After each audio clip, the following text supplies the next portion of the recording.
To mute or unmute all sound by using side and volume up keys in Samsung Galaxy S23 Ultra, swipe down to top of the screen and then tap setting icon. Scroll down the screen to find accessibility. Tap accessibility and then tap hearing enhancement. Tap mute all sound and then tap mute all sound shortcut. If this menu is still off, tap the on off switch until the switch turns blue to turn it on, and then select press side and volume up keys.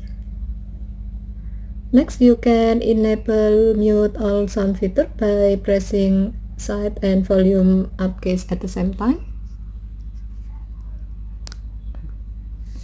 and then select mute all sound.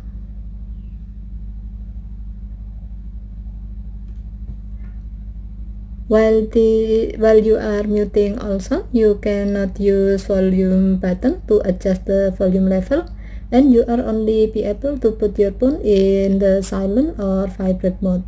To get back the sound, you have to disable this feature by pressing side and volume up keys at the same time, and then select mute all sound. Okay, thank you for watching. Have a nice day.